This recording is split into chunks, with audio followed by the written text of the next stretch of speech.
Look to your left. Now look to your right. Pull out your phone and look at yourself.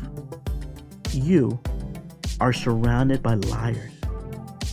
Don't believe me? 96% of people admit to lying or committing a dishonest act. Whether it's plagiarizing on your paper, making up numbers in your taxes, protecting somebody, avoiding a person, hurting someone, trying to impress someone, or even trying to tell a joke, everyone has lied. Lying constitutes a lot of today's communication. In fact, most people tell about 1 to 2 lies a day. Now let me ask you, how many times do you lie? Don't answer out loud. Now, is it okay to lie? Some may argue, with good valid reasons, that lying perhaps under extreme and urgent situations is certainly appropriate and correct. But in your daily living, will lying always have you move forward in life? At least legally and ethically. Not quite sure? Well, you don't want to miss out on today's story and another key to untapping your potential.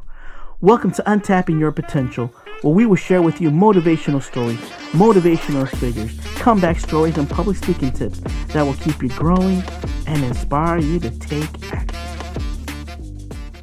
Once upon a time, there was an elderly but highly skilled carpenter ready to retire from his job. After a long and illustrious career, he was ready to hang up the gloves. He was well known throughout the community, and in fact, everywhere he went, from the museum to the church, to the business stores, and even to the residential homes, he had a hand in almost all of those developments. He was truly a master of his work. Early in his career, he joined a major contracting company. And ever since he joined the company, he was required to live by the company's mission. Their mission was very simple, and in fact, it said, always do your best and give it your all. The carpenter was true to that mission, and he also made a promise to himself that every project he would build would be full of creativity, dedication, love, and care. He walks to the executive director's office and hands him his 2-week notice. The director looks at the letter, looks at the carpenter. He was a little sad because the carpenter truly had been a diligent and hard worker for many years, but understood that he couldn't keep the carpenter forever. The carpenter would miss the friendships, the relationships, and even the paycheck. But the time was right, and he was ready to hang up the hammer. The director says, "I'm sorry to see you leaving our organization, but there is no one here in this organization that deserves retirement more than you. May I humbly request if you can do me one last favor? You don't have to, but it would mean a lot for me." The carpenter replied, "Yes, sir, please.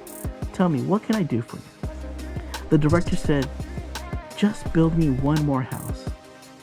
Then you're free to go." The carpenter respected the director's wishes and agreed to start working on the house immediately. But unlike every other house he has built for the community over the past few years, his heart was not 100% in it. He did not follow through with the motto of always do your best and give it your all. Not even in his own promise. He did not use the full extent of his expertise in this last home. He took every shortcut in the book. He resorted to questionable workmanship and used cheap, inferior materials. He wanted to begin his retirement as early as possible. And as a result, he was able to finish this home in record time. Within a matter of weeks, he completed the project and called the director to give him a showing of the home. The director was very happy and grateful to him. He said to the carpenter in a gentle tone, "Thanks for doing this personal favor for me. Wait 1 second." The director opened up his briefcase and pulled out some papers and some keys. These my friend, are for you," said the director. "The house you built is my parting gift for all your years of hard work and dedication. Thank you." The director quickly embraces him and leaves. The carpenter was astounded. He just stood there with a title on one hand and the keys to the house on the other. He could not believe that the home he had just built was now for him. If he had known, he would have put his very best into it. And he came to realize an important lesson. Delivering what you promise is a big skill to learn and master.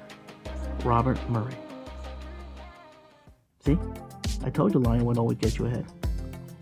But more important than lying to yourself and lying to others, what do you think that does to the building of your life? You are the carpenter of your own life. Let me ask you, are you diligently moving forward in building the life you want? Or are you just cruising by, going by the motions, or even perhaps taking the path of least resistance? Are you cutting corners in your life, working without any passion? Or do you take pride in your work and have your own standards of excellence? Are you putting the right effort into your marriage, into your school, into your work or business? If I were to ask you to write down everything you did today, would you feel comfortable having it notarized with your stamp of approval? What kind of life are you trying to build? If you're not sure, be diligent in seeking out the best books. Seek the words of wisdom. Seek learning, even by study and also by faith. Surround yourself with successful people, with folks that are where you want to be in life, and seek their advice, counsel, and certainly their mentorship. Do not forget to also teach one another and to share words of wisdom that you yourself have learned. Most people are not careful in what they feed their mind. You don't want to spend too much time in idleness and looking at inappropriate things or putting yourself in situations where you are influenced by the wrong values. After all, you are a result of your daily actions and habits. I said it before and I'll say it again. You are important and you are valuable. When you become more intentional in building your successful life, you will start to receive a feeling of purpose. Your motives become crystal clear, and the right habits and attitude will lead you to your destiny and success. Your life today is the result of your attitudes and choices in the past. But at the same time, your life tomorrow will be the result of your attitudes and the choices you make today. Build your life wisely. Be wise. What more can I say? As Eleanor Roosevelt once said, the future belongs to those who believe in the beauty of their dreams. Thanks for watching this video. How would you like to hear more motivational stories on a consistent basis? Do me a favor and support the channel by sharing, commenting below, and please make sure to like and hit that subscribe button to get the latest updates. Soon, you will be on your way to feeling inspired.